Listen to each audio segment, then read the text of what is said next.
Ya, shalom, selamat pagi semuanya. Selamat pagi yang ada di Zoom. Selamat pagi, semangat semuanya. Ya, sebelum kita lanjutkan materi yang sudah tersedia, kita coba lihat sejenak, gambar yang ada di sini.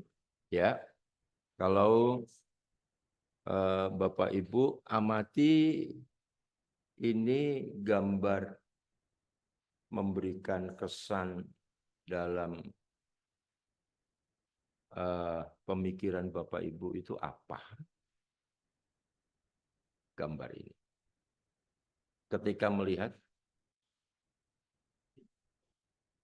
ya karena anaknya sebenarnya nggak nangis toh, ya sedih karena bapaknya,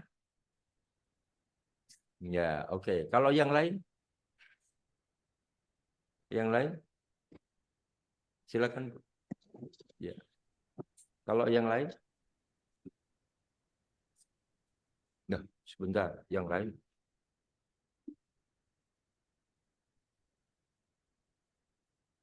Silakan lihat.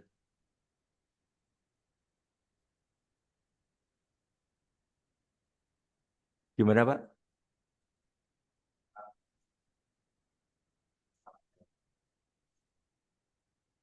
Oh, kekesalan anak itu ya. Ini fokusnya di anak ya berarti ya. Kalau yang lain?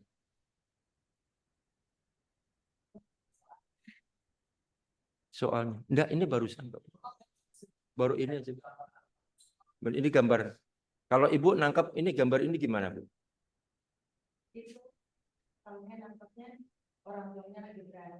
Orang tuanya berantem.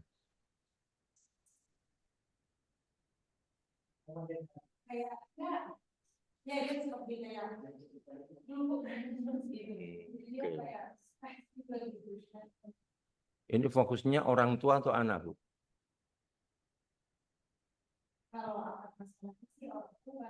Orang tua ya.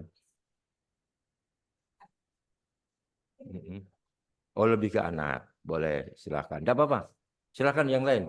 Silakan pagi. Mari. Yang lain? Ya. Oh, ini keluarga yang tidak harmonis. Tidak apa-apa. Tidak apa-apa. Ini kan pendapat ya. Kita sedang mengadakan pengamatan terhadap sebuah masalah. Ya. Kita sedang melakukan pengamatan dari sebuah masalah. Mungkin yang di Zoom ada yang mau memberikan pendapat, silakan.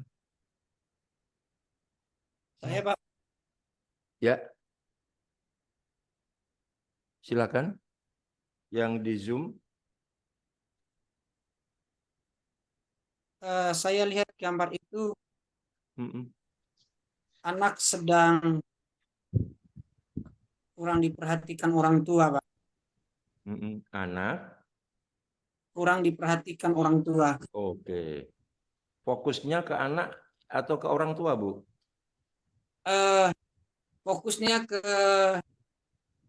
orang tua. Ke Orang orang tua. tua. Orang tua. Maaf, ini Oh, Bapak ya, Bapak Epidus. Betul ya, Pak? Iya, Epildus, iya Pak.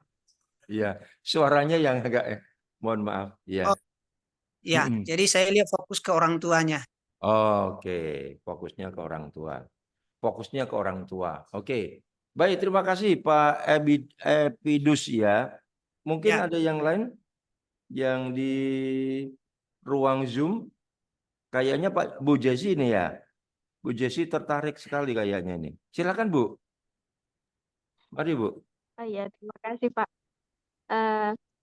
Kalau dari saya pribadi ketika melihat gambar tersebut, yang saya temukan masalahnya adalah dari orang tuanya. Orang tuanya. Bisa Yaitu dijelasin dasarnya apa? Dasarnya karena mereka tidak bisa menutup permasalahan mereka di depan anaknya, Hmm. sehingga itu mempengaruhi psikologi dan kondisi dari anak tersebut. Begitu ya. Oke, enggak Iya. apa-apa, enggak apa-apa. Mungkin masih ada yang lain lagi yang mau kasih masukan dari yang di ruang Zoom. Kita semua sama ya. Yang onsite maupun online kita semua sama. Ya. Mantap, mantap. Terima kasih luar biasa Bu Yesi dan Pak Epidus ya. Terima kasih untuk komentarnya. Nah, coba perhatikan. Kita ini sedang mengamati ya, membuat pengamatan terhadap sebuah masalah. Kan? Ya, kita sedang buat masalah. Kalau kita melihat di sini, tadi saya sempat sampaikan fokusnya ke orang tua atau ke anak. Ada yang bilang anak, ada yang bilang orang tua. Sekarang saya ingin Anda lebih tajam lagi melihat. Ya, kalau Bapak Ibu Saudara melihat yang jelas itu gambarnya orang tua apa anak? Anak. Berarti seharusnya yang paling tajam itu yang harus kita fokusnya di si anak. Begitu. Ini sederhana sekali, tetapi nanti ketika kita mengamati sebuah masalah yang akan kita teliti, kalau kita tidak bisa melihat mana yang menonjol, mana yang terlihat, mana yang memang itu yang harus kita teliti. Ini memang kasus keluarga, betul. Orang tuanya lagi bertengkar, anak tutup telinga. Tetapi karena gambarnya itu yang menonjol adalah anak, maka anak itu yang menjadi titik fokus kita meneliti. Itu yang saya maksudkan. Ya. Karena kalau kita tidak jeli, tidak bisa mengamati, ini baru gambar loh ya. Nanti kalau fakta kenyataan makin ribet. Nah, kalau kita udah terbiasa melihat ini, oh iya ya, kan yang menonjol anak. Betul. Dan orang tua bermasalah. Betul. Dari gambar ini kayak jelas.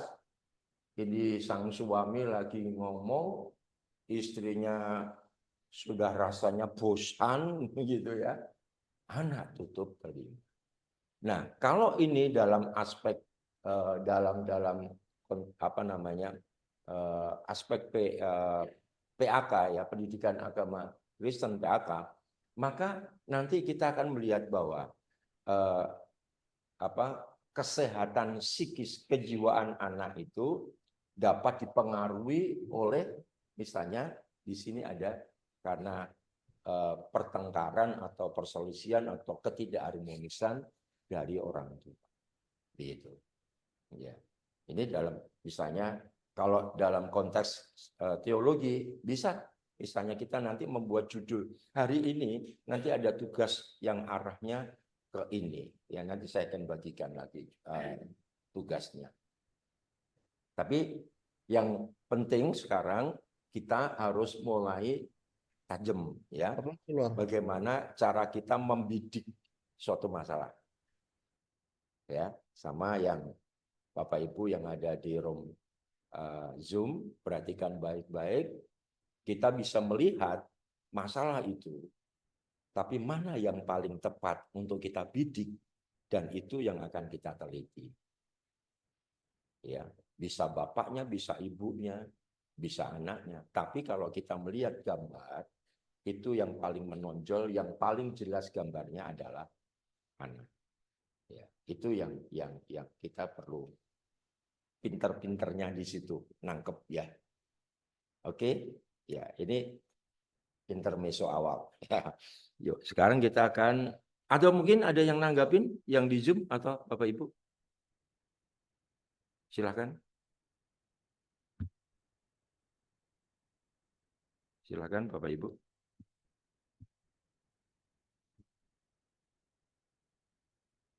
Silahkan kalau ada yang mau nanggapin. Kalau tidak, saya munculkan lagi di. Oke ya.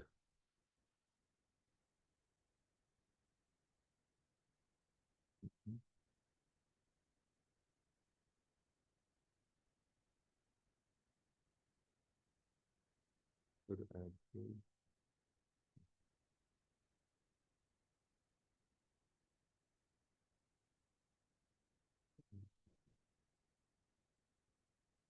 kok tidak mau keluar ya.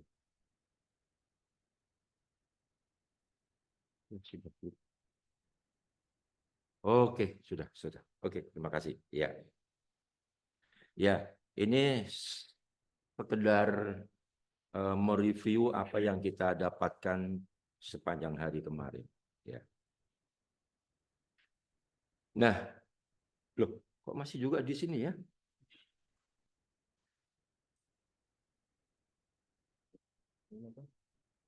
Ya, sudah.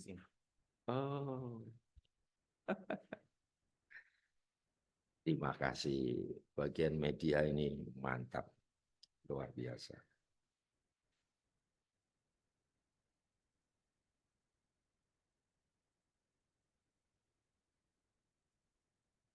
Sama seperti kalau kita melihat yang di sini. Ini kan? Di sini ada gambar. Kalau Bapak Ibu Saudara melihat di sini kira-kira yang paling menonjol yang mana? Ya. Orang tua. Yang paling menonjol orang tua ya. Anak kira-kira bisa. Nah. Oke. Nah, kalau kita melihat seperti ini berarti ini adalah kesatuan. Ya. Tidak fokus di bapaknya, tidak fokus di anaknya, tidak fokus di mamahnya. Ini ketiga-tiganya nampak jelas. Dan karena nampak jelas seperti ini, maka kita bisa langsung. Berarti ini bicara keluarga. Keharmonisan rumah tangga, ya itu nanti berdampak pada kebahagiaan atau kedamaian atau sukacita, ya, atau semangat dalam membangun mencapai tujuan atau apa itu nanti bisa ke arah situ, ya. Ya ini sekedar gambar. Nah, kemarin kan ada ini. Ya. Nah, sekarang kita akan bahas nih. Ya. Apa yang Anda bukan ya ini terhadap keadaan. Silakan kemarin yang sudah mengerjakan.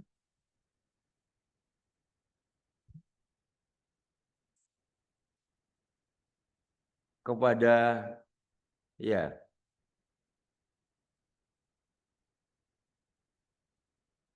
Sudah dibuat semua toh? Sudah dikirim toh? Kok lupa?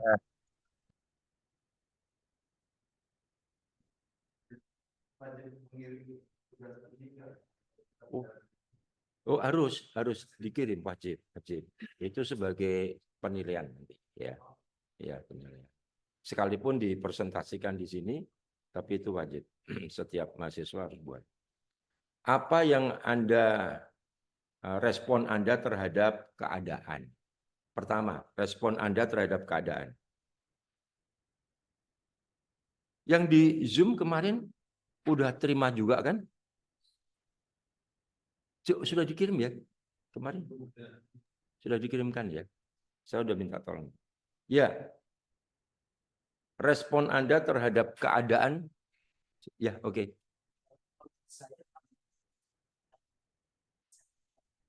Karena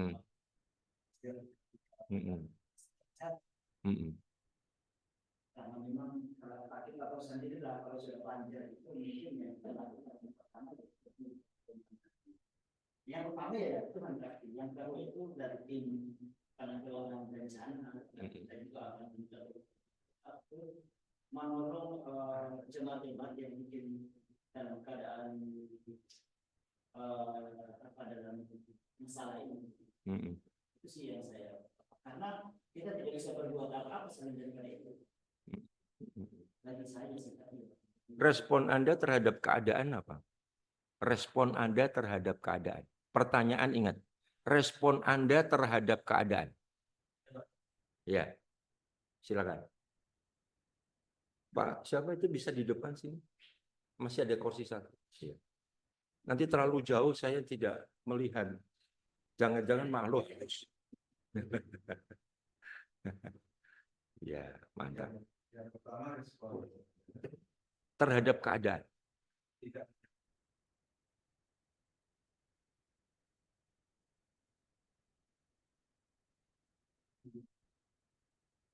Kemudian yang kedua tetap apa yang ada ini itu menjadi proteksi dari keadaannya dengan banyak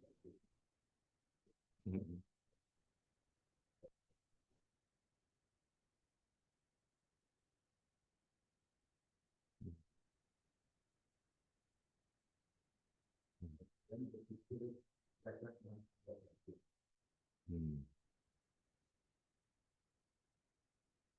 Oke. Ya. Silakan, Pak. Ya kalau saya gembala itu dia harus menyadari bahwa sebagai gembala ya menyadari bahwa memang situasi keadaan alam itu kita tidak bisa prediksi karena itu apalagi kasusnya 1 jam akan ibadah tapi tiba-tiba hujan. Jadi dia sebagai gembala menyadari bahwa bencana jadi kita harus menyadari.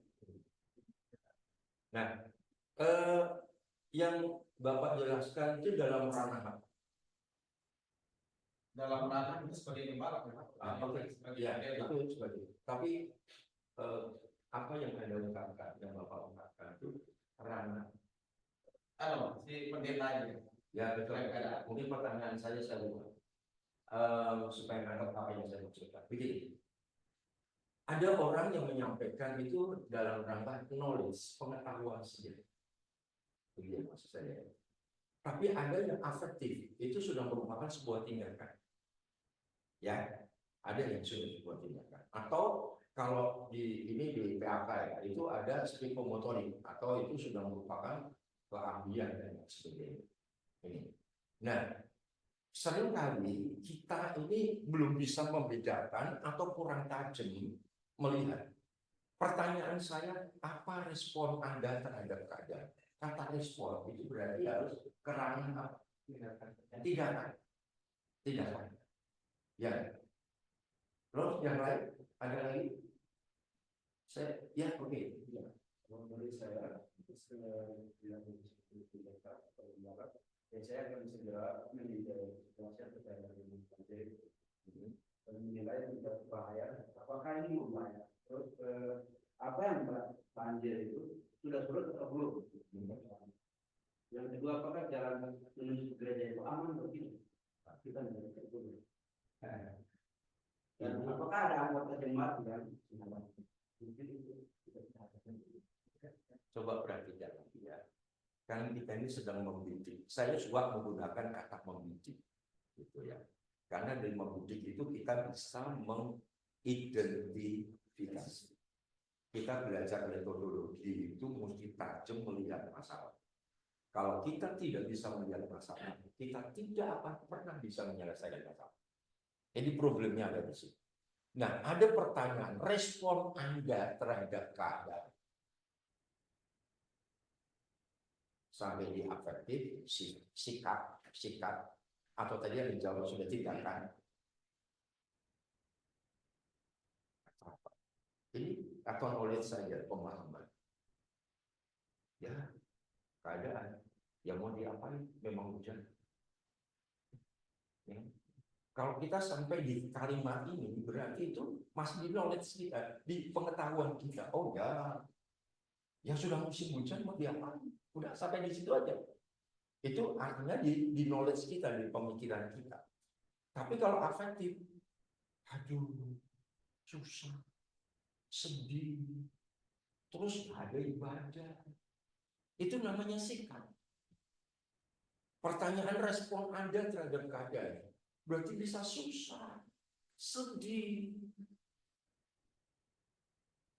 Ya, benar kan? Itu namanya respon Anda. Nah, ada yang sampai kepada tindakan. Ada yang sampai tindakan. Wah, kalau banjir begini ya, respon saya jemaat tak besuki, tak jemputin misalnya, atau majelis semua dikerahkan untuk besuk di daerah-daerah yang banjir. Nah, ini saya hanya ingin begini. Kita mesti di hari yang kedua ini makin tajam, ya, makin tajam melihat masalah. Ini kita melihat respon kita terhadap apa? Keadaan, ya. Nah, kalau respon kita kemudian terhadap ini keadaan, ingat baik-baik, oke? Ya, siap.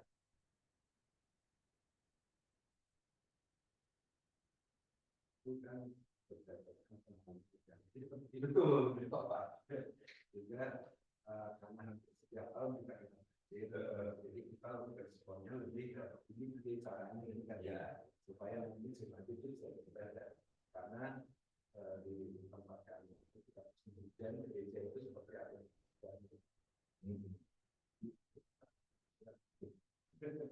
Jadi makanya ini kan ya kita berpikir ini gimana caranya supaya nanti kita beribadah, kami cari solusi dengan membawa air ya.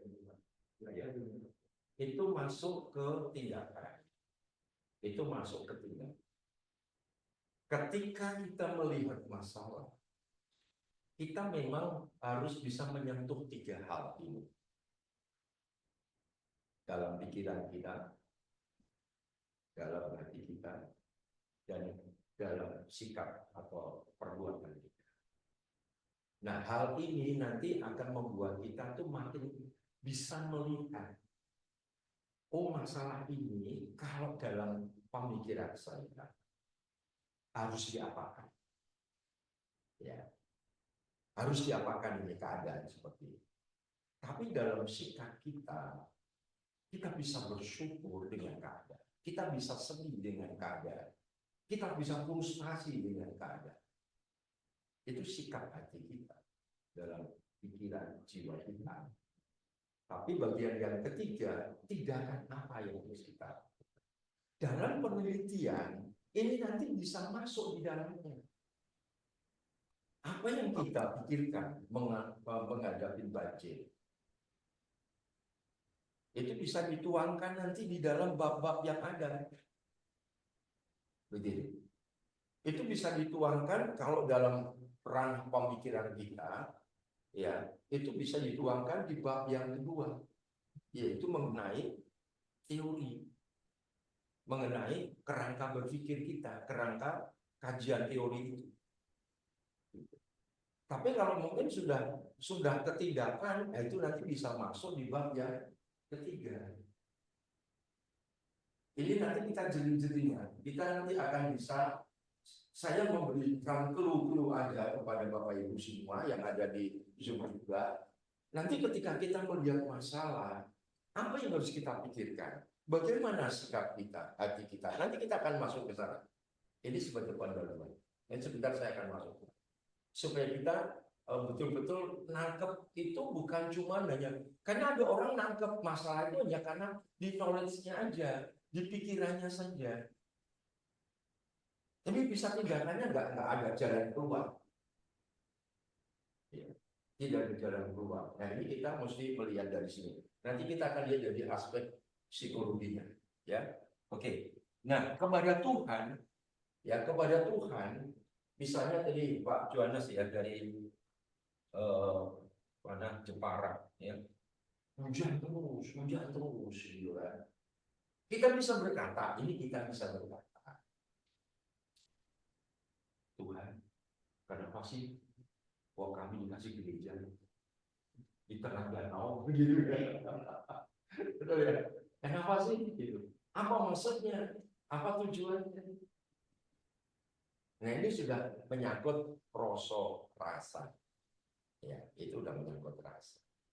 Tapi ada yang Tuhan itu memang enggak sayang sama saya sebagai yang beriman. Mestinya enggak deh. ada di gereja yang bagus-bagus di tempat yang bagus. Kenapa saya enggak? Belum tentu dia baik dari saya. Nah, kan bisa kan? Nah, ini sentuhan-sentuhan masalah itu bisa membuat kita itu melihat banyak hal, bisa kita rasakan dengan banyak hal. Nanti sekali lagi ketajaman kita itu yang penting. Ketajaman kita untuk membidik mana yang harus kita eksekusi dalam penelitian. Kalau kita nanti udah pintar, tajam, ya ketika kita mengidentifikasi masalah itu jawabannya pasti akan paling mendekati, bahkan sangat mendekati dengan masalah itu sendiri dan memberikan jawaban. Ketika banjir, problemnya gimana? Ya karena memang itu tanah di bawah. Kita sudah tidak bisa lagi berpikir bahwa kenapa Tuhan? Jawabannya kepada Tuhan. Kenapa Tuhan kasih saya di sini? Kita dikasih pemikiran untuk bisa memberikan jalan keluar. Tinggi karena itu 2 meter. Bisa kan? Selesai semua. Sehingga tahun-tahun ke depan nggak ada masalah. Itu bisa. Ya kemudian kepada jemaat. Loh, kita melihat jemaat, kita bisa berkata, coba nanti lihat. Jemaat datang nggak karena banjir? Bisa kan? Itu ketika kita melihat kepada jemaat. Ini kan gimana ketika kita melihat keadaan, melihat Tuhan, melihat jemaat, apa yang kita ada dalam pikiran kita? Apa yang ada di dalam benak? Dengan kita paham kerangka berpikir kita letakkan, baru kita akan tahu bagaimana cara kita akan mengeksekusi masalah untuk dicarikan jalan. Oke. Saya terfokus dengan pertanyaan Pak Badut kemudian dijawab. Ketika pertanyaan itu pada hari Minggu, jemaat beribadah di gereja. Tetapi ketika 1 jam sebelumnya ibadah dimulai, datang hujan deras, banjir di mana-mana. Fokus saya pada pertanyaan. Kenapa? Ketika ibadah dimulai 1 jam akan dimulai, tiba-tiba itu ada hujan dan banjir. Fokus pada masalah situasi itu dan kepada keadaan kita sebagai kembali menyadari.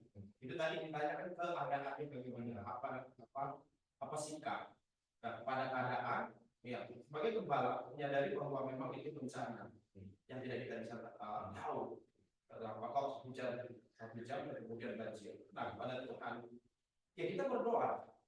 Jadi kan nah, kepada jemaat sebagai gembala hubungi jemaat bagaimana keadaan mereka dan berikutnya kalau bisa hubungi juga mereka doa kita bersama dan berikutnya kalau bisa ibadah tetap lewat Zoom atau lewat YouTube atau lewat media-media sosial lain.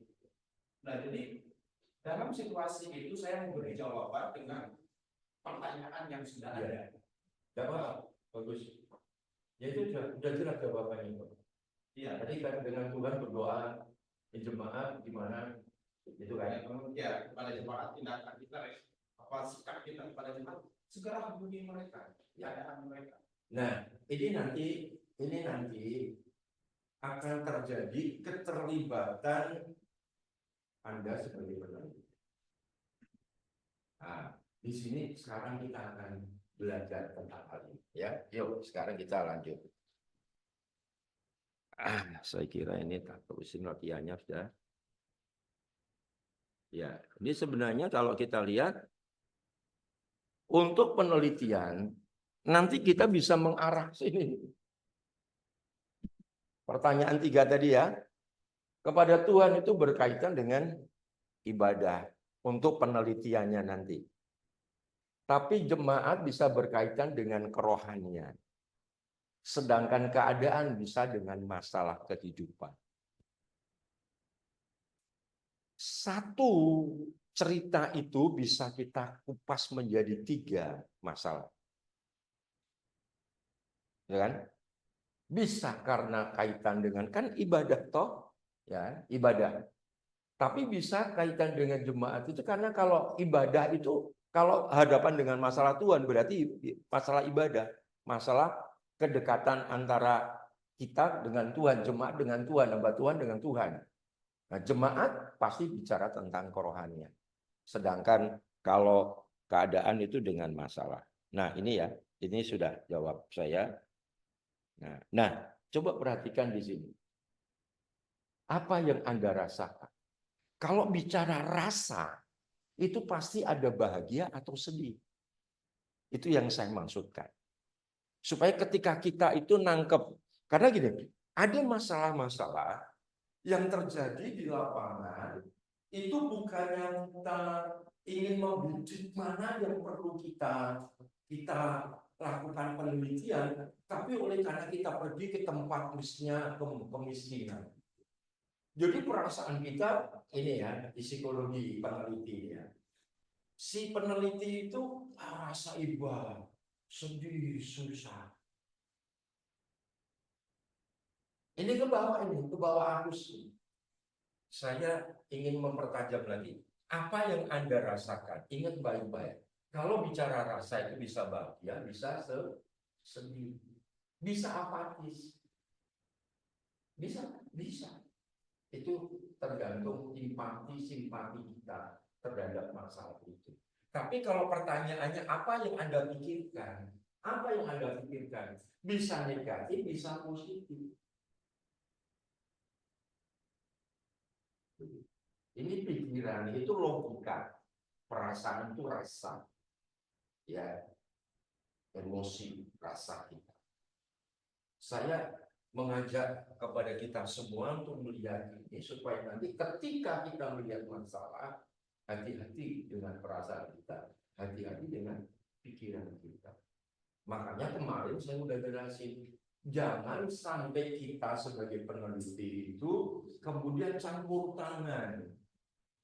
Kita itu meneliti dan kita menyajikan masalah itu, bukan masalah kita, bukan keluhan kita, bukan curhatan kita terhadap tulisan itu, bukan. Sehingga kita mengarang buat puisi atau kemarin buat novel aja gitu. Gitu. Sedangkan penelitian itu kita mengambil data yang ada, kemudian dideskripsikan. Kalau seandainya itu kita mau buat ada korelasi, ada hubungan dengan X dan Y-nya, misalnya begitu ya, tingkat misalnya seberapa tingginya atau seberapa rendahnya hubungan antara X dengan Y dan sebagainya. Nah, itu ingat baik-baik, kita itu mendeskripsikan apa yang terjadi.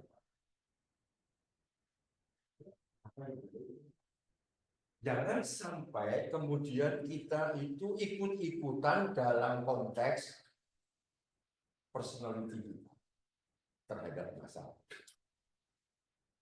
Kita sedang mencari masalah, menemukan masalah, dan kemudian menyelesaikan masalah itu lewat penelitian. Ya, oke, siap.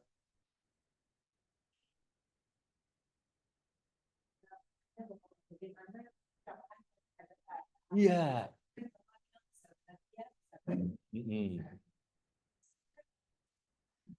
Yang tadi yang baru dibahas. Ya. Bisa bahagia sedih, jadi bingung. Maksudnya perasaan sikap. Sebenarnya kalau saya cuma bingung juga kemarin. Sikap itu seperti ya selain merasa sedih bahagia, tapi mungkin sikap itu seperti lebih ke tindakan mungkin ya Pak. Tetapi tadi kan soalnya apakah yang menjadikan kita bahagia sedih? Jadi gimana nih Pak? Pertanyaannya kemarin bagaimana sikap Anda terhadap keadaan, kemudian ini bagaimana apa yang Anda lakukan Ya, begini. Makanya saya sampaikan begini. Coba perhatikan kata. Ya, kata itu perlu kita mesti tajam. Kata respon. Nah, ketika apa respon Anda, maka saya ketika menggunakan perasaan, respon saya, ya sedihlah. Kan ini jemaat tidak bisa beribadah. Sedihlah. Gereja jadi kapal selam. Itu kan bisa jadi begitu, sedihlah. Itu kan saya melibatkan perasaan saya. Tapi kalau saya melibatkan pikiran saya, maka saya tidak akan menggunakan perasaan saya, tapi pikiran saya gimana menanggulangi supaya jemaat itu bisa datang. Jemputin yang punya mobil langsung majelis atau jemaatnya ya. Nah, bisa kan itu pikiran kita. Pakai perahu kan bisa. Kalau pikiran kita bisa cari cara dengan bagaimana caranya, gitu kan. Banjir pakai itu di Jepara itu banyak perahu bisa. Dibandingkan ya Pak ya, itu disewa aja ya buat jemputin cuma misalnya itu pikiran. Nah, berarti mungkin kalau bagaimana sikap Anda itu berbeda ya. Nah. Sambung dengan sikap respon. Nah, makanya bagaimana sikap, bagaimana respon, kata itu harus tajam kita memahaminya dulu. Ya.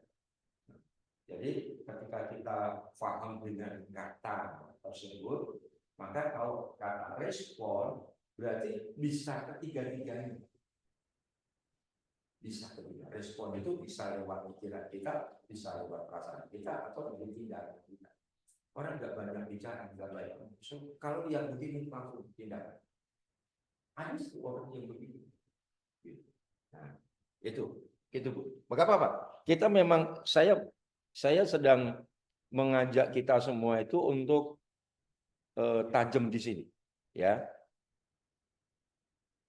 Memang mungkin ada dosen-dosen yang saya sempat tanya dengan beberapa, ya. Kalau dulu di S1 yang diajar metodologi itu apa? Metodologinya diajar itu seperti apa? Saya mengajar beberapa angkatan, saya suka tanya juga yang diajar di sana itu apa, gitu ya. Nah ternyata dalam perjalanan saya mengajar beberapa tahun mengenai metodologi itu banyak memang kepada masalah teorinya, begitu, kepada teorinya, tapi tidak diperlengkapi bagaimana kita bisa membuat penelitian. Berdasarkan itulah saya mengemas sebuah materi yang berbeda. Intinya cuma satu, Anda bisa menulis dengan baik, dengan benar, dan tepat sasaran. Sama seperti itu, ya. Lanjut sekarang. Nah. Silakan dibacakan.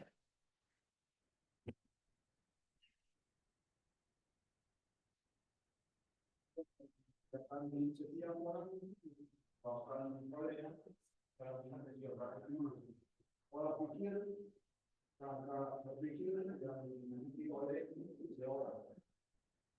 Ya. Bahwa sikap, respon dan tindakan setiap orang itu disebabkan oleh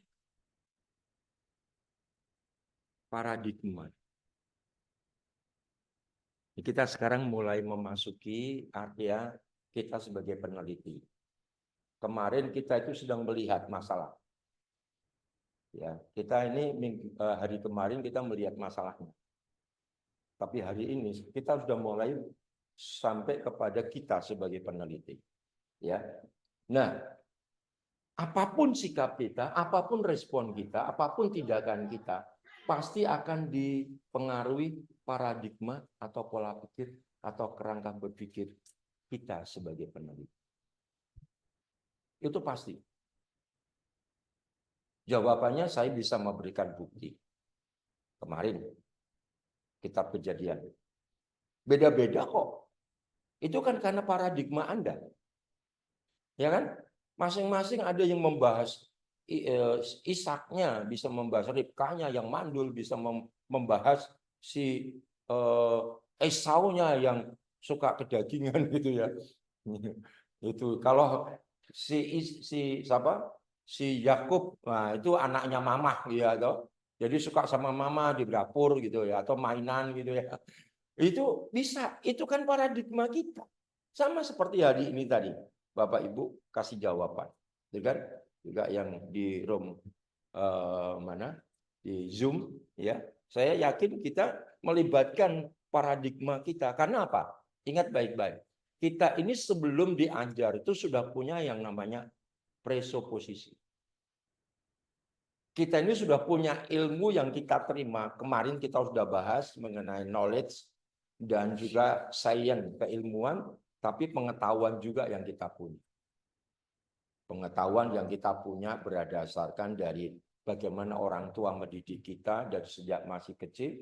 Science, keilmuan itu kita mulai belajar di sekolah, yang bisa di rumah juga, tapi di sekolah lebih banyak. Itu muncul membuat kita punya, ketika kita melihat sesuatu, kita bisa langsung katakan itu. Ya. Ini yang dimaksudkan adalah paradigma, pola pikir, dan kerangka kita. Ini kesimpulannya dari apa yang sudah kita bahas bersama. Yang kedua,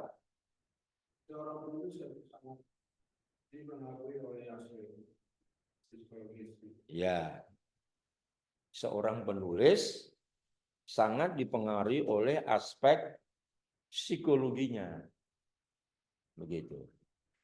Nah, aspek ini yang harus bagaimana kita pandai-pandainya ya menggunakan aspek ini untuk nanti di dalam tulisan kita ke depan.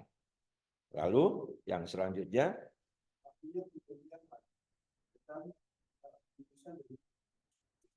ya, dengan masalah yang sama, kita semua bisa menulis beda. Kita bisa menulis beda, masalahnya sama. Karena itu apa? Ya ini tadi, ada kaitannya dengan psikis kejiwaan kita, psikologi kita. Gitu.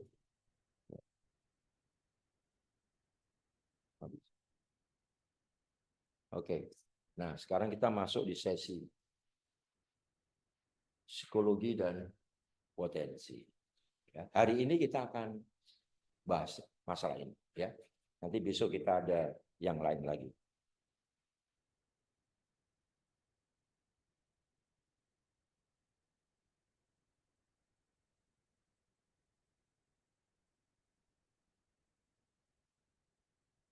Oke, tolong dibacakan.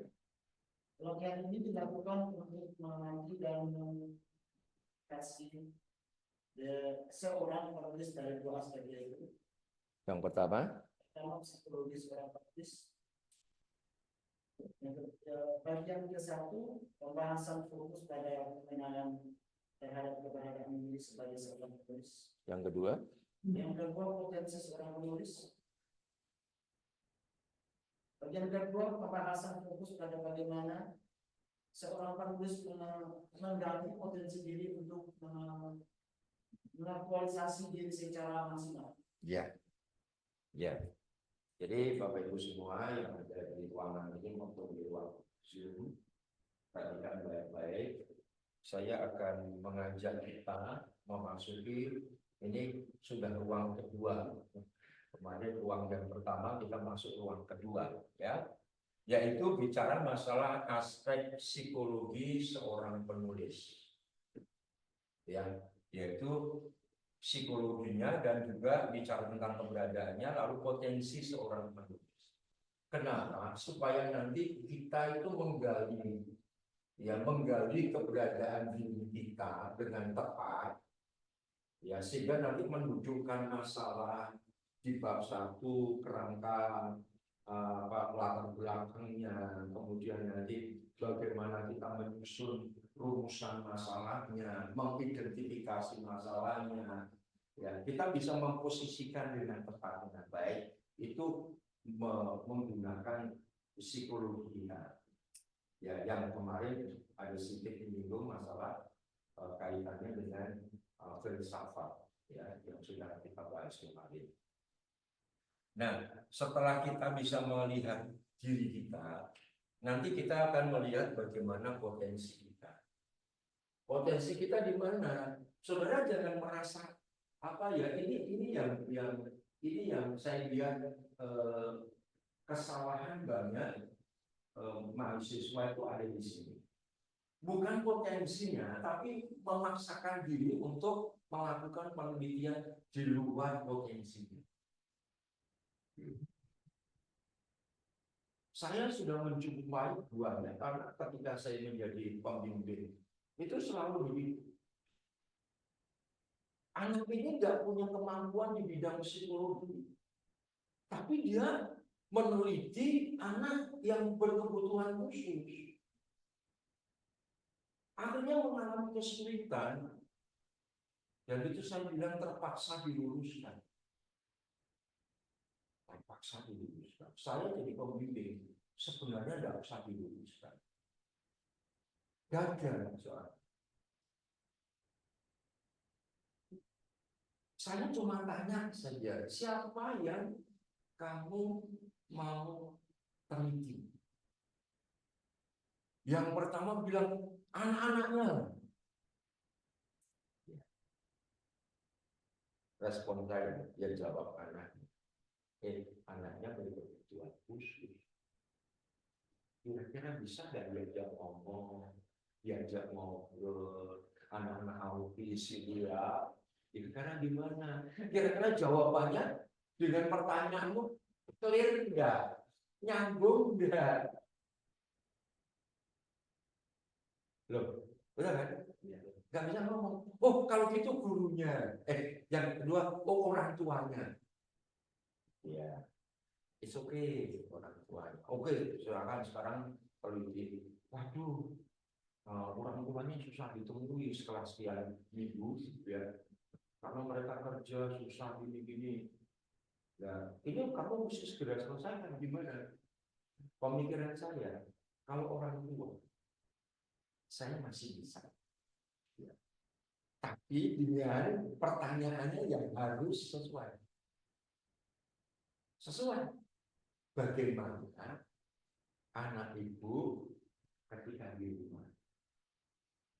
Bisa jawabannya aktif, pendiam, murung, waduh, hiperaktif.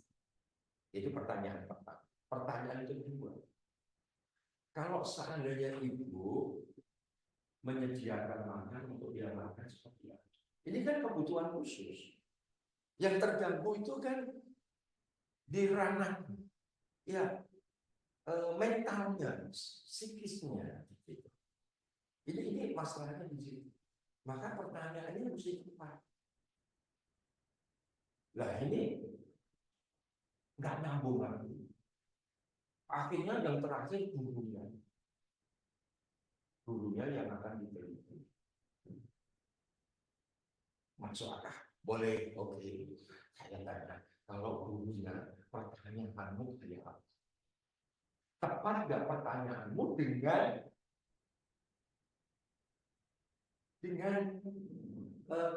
apa namanya bukan kepakaran, tapi keahlian si guru itu.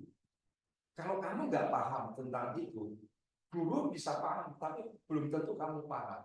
Karena kamu bukan orang yang psikolog, nggak mungkin kamu bisa. Pertanyaanmu kayak apa? Kayak begitu. Pasti agak berat. Dan akhirnya yang diikuti cuma 4 orang guru saja. Saya bilang kalau seperti ini enggak valid. Divalidasi itu gagal. Karena cuma 4 orang. Sebaiknya penelitian diganti saja. Sudah enggak usah ini. Gitu. Nah, saya sebagai pembimbing kan mengarahkan.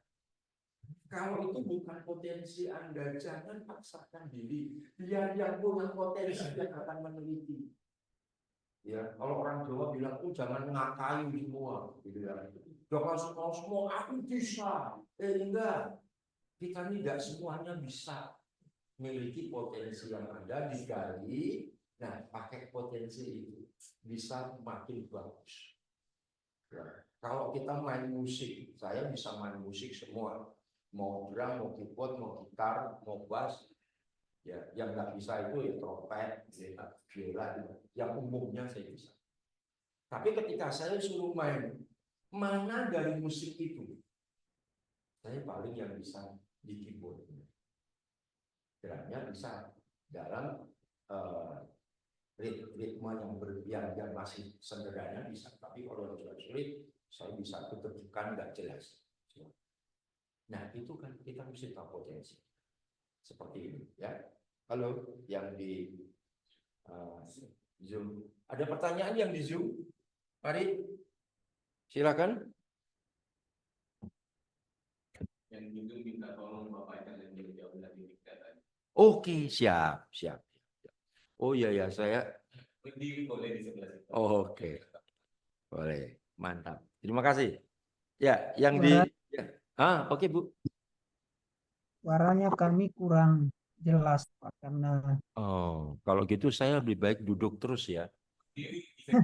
Oh, begini. Oke. apa namanya Ya, kendalanya suara Bapak kami kurang jelas dengarnya. iya. Bagaimana Bu? Ada pertanyaan Bu? Atau ada masukan? Silakan. Dari penjelasan saya tadi. Oh, Bapak Epidus. Epildus. Baik, Pak. Gimana, Pak? Ada yang mau disampaikan? Itu aja maksud saya ketika Bapak menjelaskan karena suaranya kurang jelas sehingga kami sulit untuk bisa menanggapi dengan terang karena suaranya Bapak kurang dengar buat kami. Tapi tentunya nanti kami akan dapat makalahnya supaya kami bisa belajar lebih jauh dari makalah itu. Iya. Ya, Baik, itu Pak. saja. Terima kasih, Pak. Ya, baik, Pak. Mungkin bagian media apa saya bisa dikasih Saya akan cari. mic dicantolin di mau di mana di baju gimana supaya nanti kalau saya jalan-jalan gitu. Ya. Terima kasih buat masukannya. Ya, oke. Ya. Jadi intinya tadi begini. Penelitian itu sangat dipengaruhi oleh psikologi kita.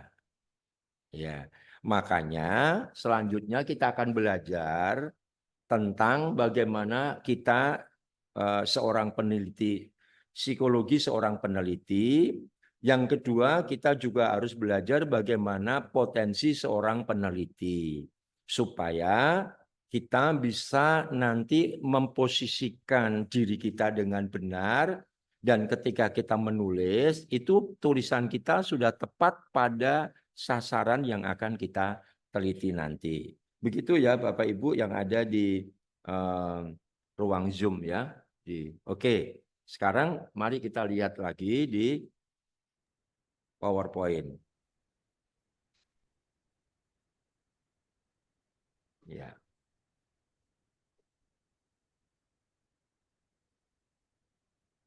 Ya, minta tolong bisa dibacakan.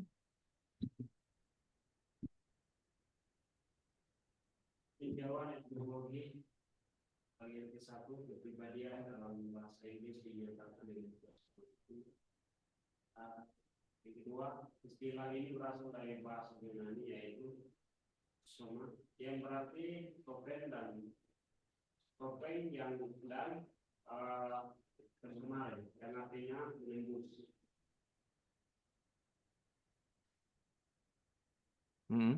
Oh, iya. Ya, oke. Selanjutnya. Personality oleh para ahli dipakai untuk menunjukkan suatu atribut tentang individu atau untuk menggambarkan apa, mengapa, dan bagaimana tingkah laku manusia. Iya. Nah, yang pertama kita mulai sedikit masuk ke area psikologi ya. Nah, kepribadian itu kepribadian seseorang. Sekali lagi ya, tadi tulisan apapun yang akan kita buat itu pasti tidak lepas dari kepribadian atau psikologi kita. Ya, itu pasti tidak akan keluar dari sana. Ya, kalau psikologi kita ini misalkan seperti ini kok tulisannya yang lain, itu mungkin nggak bisa, tapi itu bukan dirinya sendiri. Itu dia bisa kemudian ada banyak orang menulis, dia tidak punya kemampuan di situ, tapi dia bisa menulis di situ. Bisa dipaksakan, tetapi itu tidak akan bisa sesempurna kalau menulis di bagiannya dirinya sendiri, ya sesuai dengan keberadaan. Nah, istilah dalam bahasa Yunani itu persona artinya topeng, ya. Personare itu artinya menembus. Berarti artinya apa? Artinya ya itu penutup, itu kepribadian itu adalah topeng Anda. Ya, seperti kalau misalkan saya di pewayangan misalnya gitu ya, saya pakai topengnya gareng gitu ya misalnya, maka saya mesti memperagakan saya adalah gareng. Atau mungkin Semar, ya saya akan memperagakan diri saya adalah Semar. Nah, inilah yang disebutkan kepribadian seseorang. Makanya para ahli itu mengatakan bahwa personality itu menunjukkan, menggambarkan apa, mengapa, dan bagaimana tingkah laku dari manusia itu sendiri. Nanti kalau kita belajar banyak, saya kira nanti akan dapat kita temukan di sana.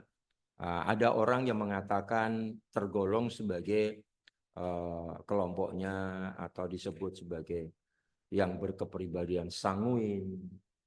Ada yang berkepribadian melankolis, flegmatik, terus apa lagi? Kolerik, begitu ya. Iya. Nah, misal contoh, ini saya kan mesti bawa. Ya, saya pegang aja. Ya, begini. Saya bisa sebenarnya dari kemarin, tapi saya kurang segen ya. Tapi saya coba salah satu dari Anda nggak apa-apa ya, nggak masalah ya. Yang baru saja datang aja lah ya. Yang hari ini masuk. Ya, jadi contoh ya. Jawab dengan jujur. Jawab dengan jujur. Kamu terlalu banyak perasaan. Lebih mudah tersinggung perasaannya. Ya, ya. Bukan berarti kamu tidak pandai. Kamu tajam melihat sesuatu. Betul? Ya, gitu ya. Saya bukan sedang mendebak-debak, tapi saya nilai kalau yang lain kan sudah datang kemarin. Ya, ini yang langsung barusan datang. Yang hari ini baru datang. Ya. Kalau tersakiti itu lama hilangnya. Bukan, ini melankolis. Melankolis. Ya. Betul ya. Dia tapi karena jadi Kristen penuh pengampunan gitu ya. Tapi kan apa itu historinya sejak apa namanya bukan itu. Kenangan itu bisa tersimpan sekian lamanya, kejadian sekecil apapun itu bisa tersimpan rapi. Masih bisa dibuka filenya kan. Ya, betul ya. Bisa. Kalau kita melihat, ini kan melihat personality seseorangnya. Saya bisa. Pak siapa namanya?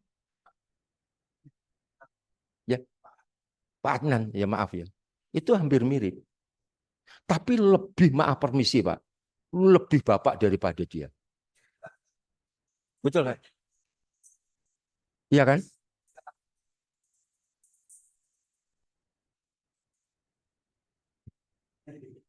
Gini loh. Dominan. Oke, saya akan menggunakan kata dominan.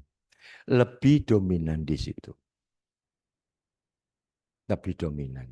Kalau kita nanti bisa mengenali seperti itu akan lebih mudah ke depannya.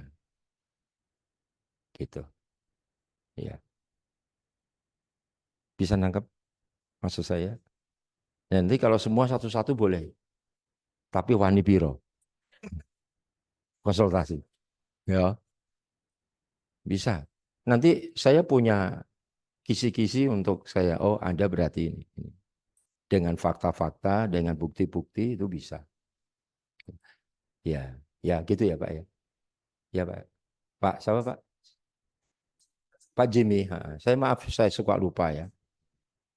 Ya, karena baru hadir.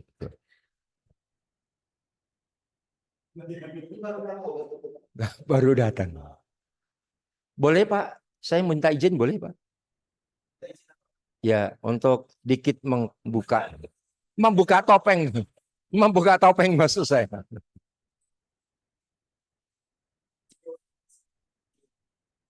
Oh, enggak apa-apa. Kalau kita lihat jawaban barusan, itu juga perasaannya main banget. Nggak mudah disinggung, nggak mudah direndahkan, nggak bisa. Orang kayak gini itu mesti diangkat tinggi-tinggi, kok dibruke.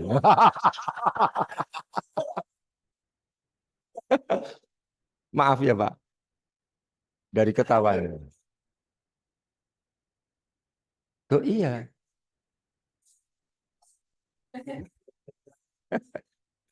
Ya, ini maaf, permisi, ini contoh aja, maaf ya. Sudah sampai di situ aja ya Pak ya. Nggak usah. Nggak usah yang lain, nggak usah yang lain. Nggak enak, nggak enak. Ya, nggak apa-apa. Kalau yang Papua itu saya takut saya. Nanti di luar langsung mau apa? Kita banyak ini. Aduh, janganlah. Jangan. Ya. Nah, ya itu saya takut gitu ya. Ya, jadi ini yang saya sebut ini personality ya. Ingat baik-baik, kita ini memang harus tahu topeng kita. Ini loh, topeng kita ini. Karena itu kepribadian kita. Seperti apa topeng kita itu kepribadian kita.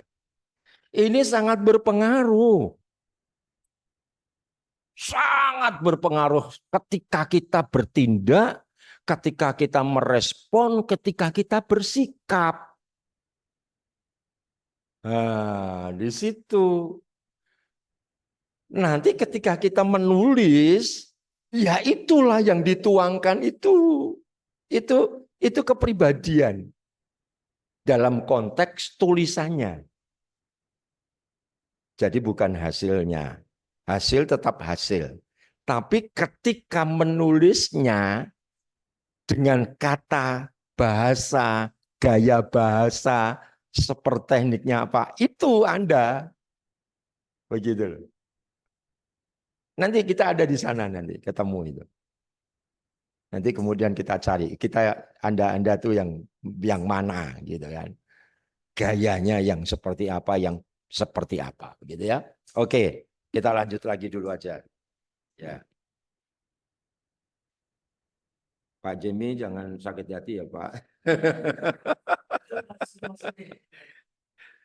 Lebih gede Bapak dari saya, jangan. Ampun, ampun. Iya. Oke, tolong dibacakan.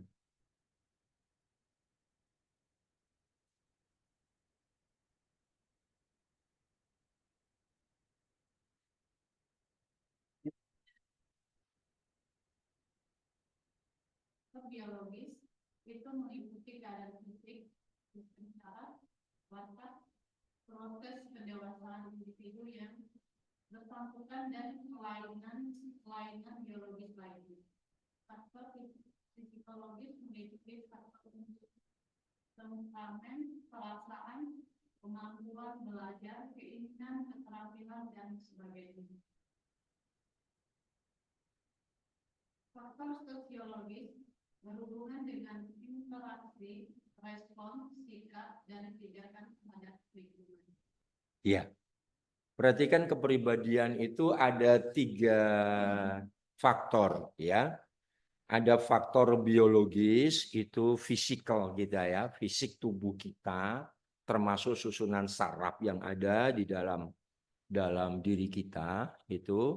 Lalu kemudian kalau kaitannya dengan psikologi itu ada unsur temperamen, ada yang tadi ada perasaannya, keinginannya, kemauannya, ya, kemauan untuk belajar, keterampilan, itu ada di psikologi. Ya, itu ada di faktor psikologi. Tapi di faktor sosiologi itu adalah bicara tentang sederhana saja, itu relasi. Ya. Kalau Bapak, Ibu atau saudara itu ya misalkan bicara masalah faktor sosiologisnya, kurang punya relasi baik dengan banyak orang, maka pasti akan menjadi seorang pribadi yang suka menyendiri. Suka menyendiri. Itu pasti. Gitu. Tapi kalau yang flekmatik atau yang sanguin itu wah sudah itu. Orangnya ceria, ya orangnya bodoh. Ya banyak temannya itu. Banyak temannya itu. Ya. Tapi nanti ada kelemahan, ada kekurangannya masing-masing kalau saya mau bahas ini. Tapi karena ini hanya sebagai pengantar saja, jadi saya tidak kupas sampai sedalam ya. Nah, yang penting adalah kita paham aja. Ketika ini bicara tentang kepribadian kita, ya bagaimana sih struktur otak kita ya, saraf kita ini, itu dari kecil itu bisa mempengaruhi. Ya, gen dari orang tua itu bisa mempengaruhi sekarang kita ini. Dan saya mau katakan tuh 90%. Ya, itu sangat mempengaruhi, sangat besar sekali mempengaruhi. Ya. Kemudian ya psikis ya untuk kejiwaan kita, lalu kemudian bicara masalah relasi. Nah, ini kepribadian. Oke, ya.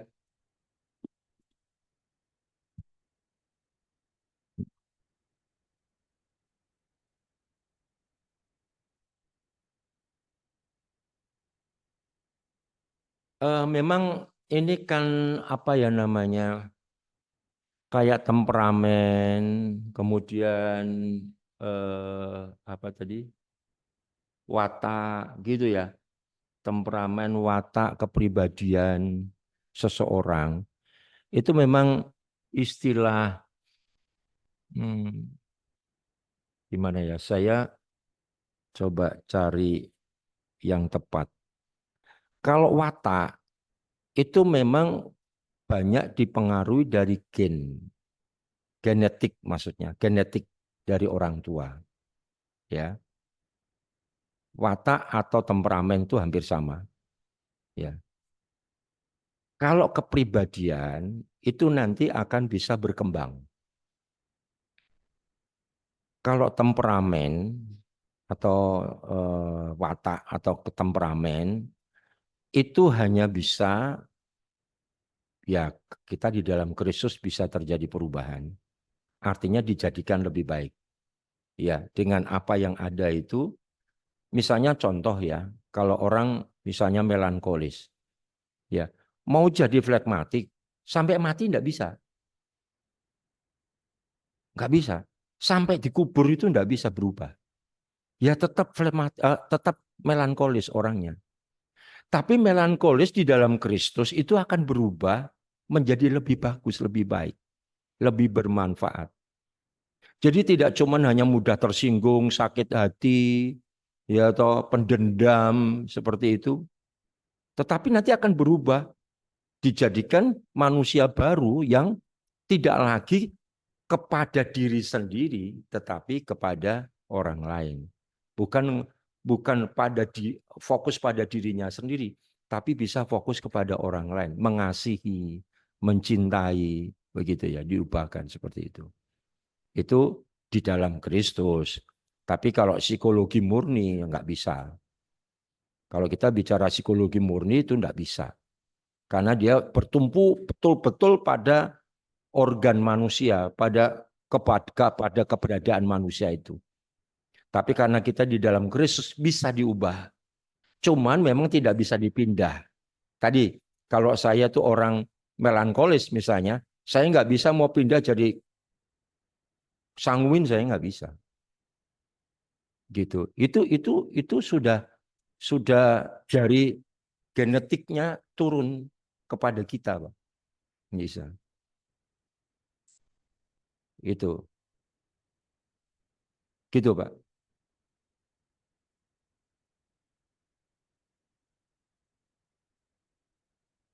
Iya.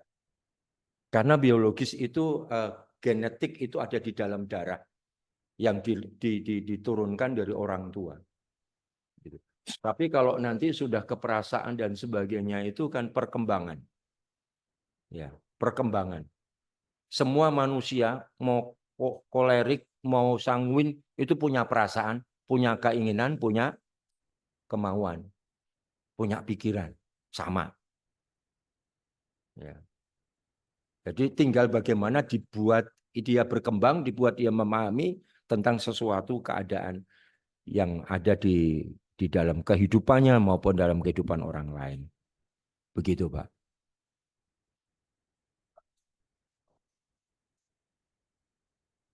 Ya, makanya tadi saya bilang watak atau temperamen itu hampir sama. Itu hanya sebutan saja yang ini menurut saya ya, dengan apa yang saya pelajari, hampir sama antara watak. Watak itu sebenarnya bahasa Indonesia, bahasa Jawa. Kalau temperamen itu bahasa Indonesia. Tapi watak jadi bahasa Indonesia. Gitu. Oke, Pak, enggak apa-apa. Ya, Pak.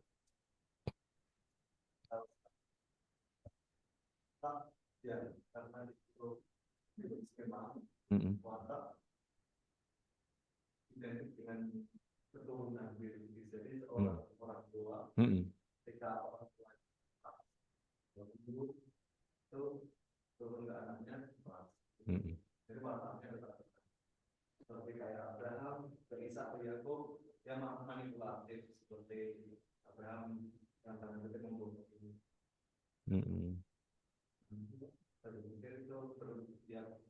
Ishaknya sama, Yakubnya sama.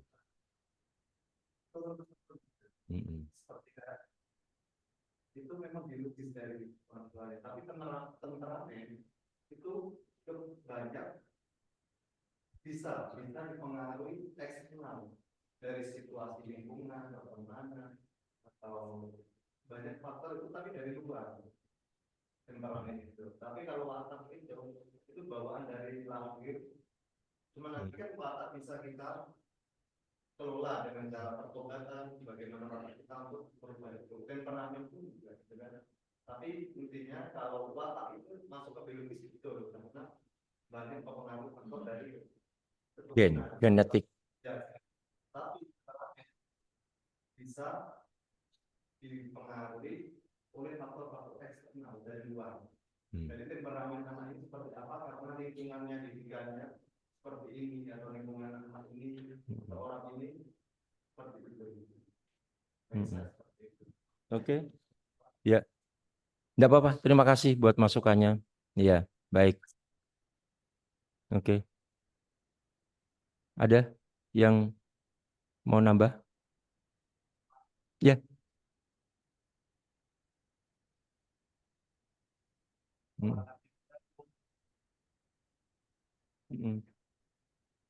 Mungkin namanya himbauan kerajaan hakim juga harus himbauan gitu. Di sini saya mau dengan temperamen ini. Temperamen ini di waktu-waktu anak ini dia bisa berubah atau enggak ini. Ada perubahan tugas karena itu. Kan kalau kita lihat tuh watak itu kan di biologis. Sedangkan temperamen di psikologis. Saya mau tanya, jiwa saudara di mana letaknya? Jiwa saudara itu letaknya di mana? Roh Anda itu di mana letaknya?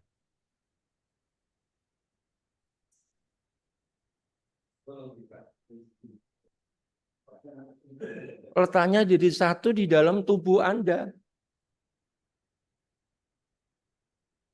Betul kan? Ya. Cuman kita membuat pembedaan dalam artian begini, kita mengklarifikasi ada roh, ada jiwa, ada tubuh, betul kan? Nah, kalau di biologis watak, di psikologis temperamen, karena memang tadi Pak Wahyu itu ada unsur di mana temperamen itu bisa berubah. Begitu. Kalau watak tadi yang saya bilang, kalau kita ini sanguin, ya kita tetap sanguin. Seumur hidup kita ini adalah sanguin. Kita melankolis sampai kapanpun ya melankolis. Itu yang saya tadi jelaskan. Ya toh. Tapi bukan berarti kemudian kita itu, ini konteks teologis ya. Nanti saya dimarahin sama yang mengajar teologis gitu. Saya orang teologi juga, tapi artinya begini, ketika kita ada di dalam Kristus, itu bisa diubahkan menjadi manusia baru. Tapi tidak menghilangkan background kita. Begitu. Gitu ya. Orang Papua tetap ya begini nih orang Papua gitu kan. Orang Jawa, ya begitu nih orang Jawa gitu. Tapi artinya bahwa di dalam bicara kepribadian kan bisa dijadikan manusia baru.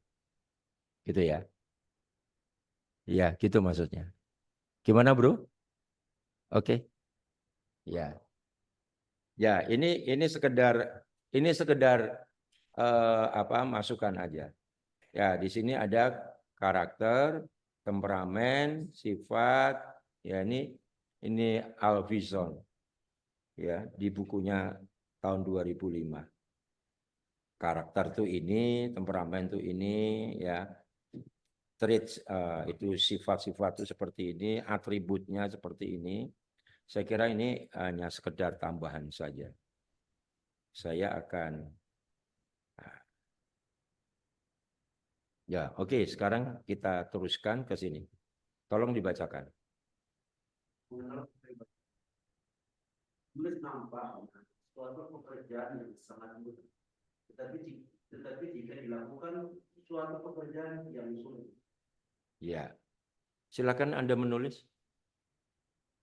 Ya, silakan Anda menulis.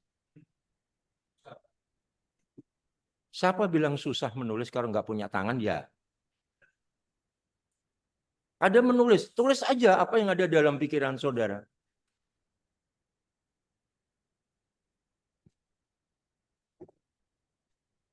Kalau dibilang menulis gampang nggak? Bisa nggak? Bisa kan?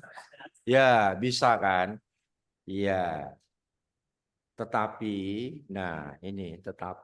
ketika kita membuat tulisan yang bermakna, yang berarti, yang jelas, yang tepat. Saya ini dulu buat buku, ketemu sama BPK, dia orang yang meneliti tulisan. Wah, punya saya dihabisin habis-habisan.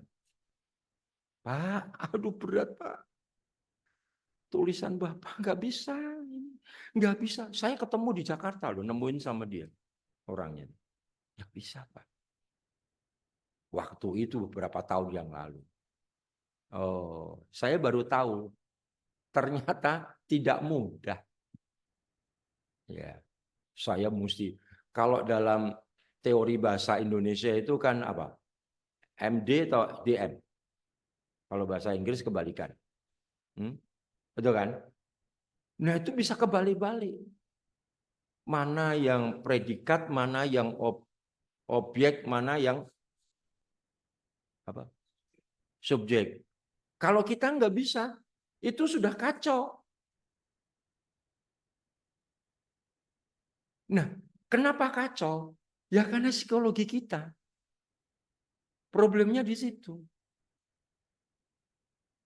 Kalau psikologi kita tidak tertata, tidak terstruktur baik, ya, misalnya di dalam keluarga dari sejak kecil tidak terbina dengan baik, lo itu bisa nanti tulisan Anda itu tulisan yang, aduh, saya ini kan dari tulisan Bapak Ibu Saudara saya sudah bisa menilai ini strukturnya gimana, gitu kan. Tulisannya seperti apa? Gitu. Punya makna atau tidak? Kan begitu ya. Nah ini tetapi dilakukan sesuatu pekerjaan yang sulit karena nih silakan dibacakan. Karena betul, satu, mengenali siapa dirinya. Yang kedua, tahu bagaimana menempatkan dirinya. Dan yang ketiga, menangkap apa yang terbaik bagi diri. Ya, ini loh. Kalau kita itu belum yang pertama mengenal siapa diri kita. Siapa diri kita. Ngomong saja nggak jelas. Sangat sederhana sajalah. Kalau misalkan contohnya di Alkitab itu ada, kalau engkau datang ke pesta, sadari siapa dirimu, jangan duduk di paling depan. Ya, kalau diajak makan, taruh peso itu di lehermu, jangan sampai engkau salah. Kenapa sih? Karena itu dimaksudkan supaya kita mengenali siapa kita. Layak enggak kita duduk di depan, misalnya. Duduk dengan para pejabat, itu yang dimaksudkan, atau dengan tokoh penting. Atau kita itu diajak makan, itu tadi. Ya, kita ini siapa? Gitu. Itu yang dimaksudkan mengenali diri kita. Nah, kalau kita bisa mengenali diri kita, kita juga tidak akan tersinggung kalau kita disuruh duduk di belakang. Kita tidak sakit hati, kita sadar diri. Begitu. Itu yang dimaksudkan kita perlu mengenal siapa diri kita. Kenali diri kita. Begitu. Sama ketika kita menulis, saya ini orang melankolis. Oh, saya ini orang flekmatik. Gitu kan. Oh, saya ini orang sanguin. Kalau saudara kenal diri sendiri, kenal itu, Anda pasti akan lebih sempurna daripada kalau kita menggunakan topeng tadi, kepribadian yang lain. Saudara coba buat susah. Dulu waktu saya masih awal-awal jadi merintis gereja, dulu tuh kan kenal ada seorang pendeta yang terkenal dari Amerika, itu namanya Benny Hinn. Wah, tahun 90 sampai tahun 95, tiap tahun hamba Tuhan ini ke Jakarta. Jadi dalam pikiran saya kepingin kayak Benny Hinn, saya kepingin kayak Benny Hinn, saya kayak terus itu tiap tahun saya datang gitu. Terus gitu. Sampai satu kali, ya Tuhan itu menyadarkan, jadilah seperti dirimu sendiri. Jangan jadi seperti orang lain. Enggak bisa. Niru bisa. Tapi kita ini sudah mempunyai diri sendiri yang bisa dijadikan lebih baik.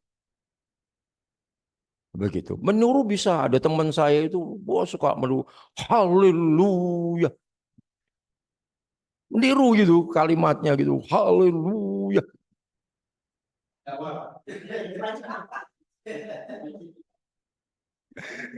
Ya. Itu ditiru sampai kok bisa notasinya itu persis banget.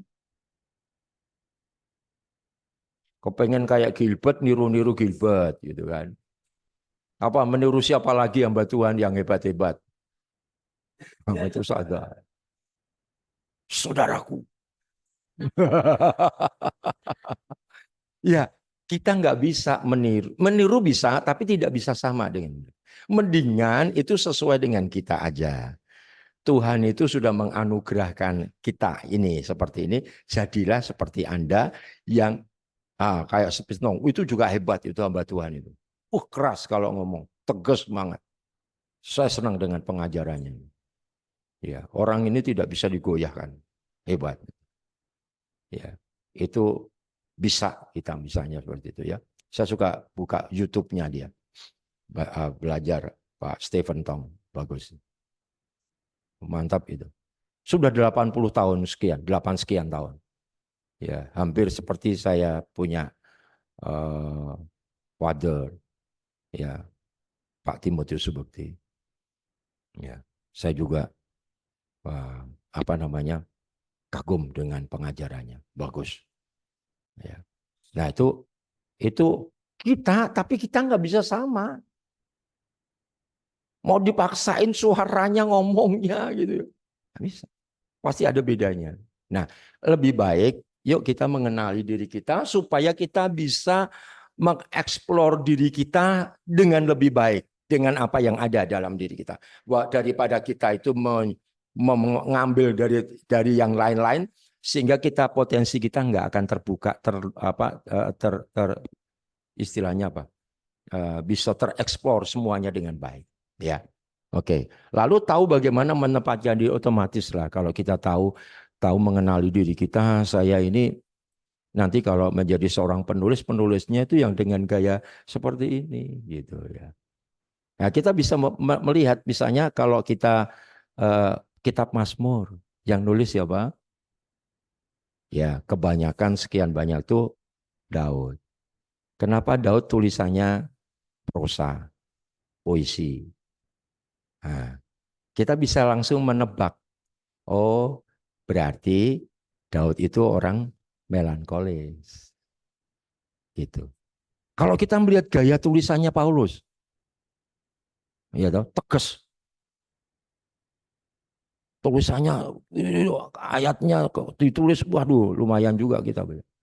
Oh, berarti kita lihat dia, gitu kan. Ya. Nanti gaya tulisannya itu di situ. Nggak bisa Paulus suruh nulis puisi, nggak bisa. Tulisannya nggak ada yang puisi di situ. Nah, itu yang saya maksudkan. Nanti adalah Anda di situ. Karena kita sedang belajar metodologi penelitian, penulisan Anda juga harus diperhatikan. Saya bisa menebak ini tulisan Anda atau tidak, itu saya bisa.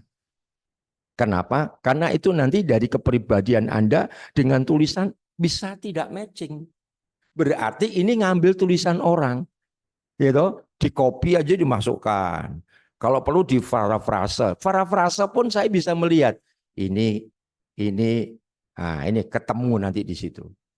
Jadi memang butuh waktu ya menyelidiki karena kalimat ya. Tapi itu nanti kami sebagai dosen pembimbing itu nanti bisa mengetahui, oh ini tulisan sendiri atau bukan tulisan sendiri. Saya nanti bisa Pak Nan, ya biar gampang ya. Saya yakin tulisannya nanti bukan tulisan yang lugas. Oh, break, oke, ya siap, ya itu ya. Baik, selamat beristirahat. Tuhan Yesus memberkati.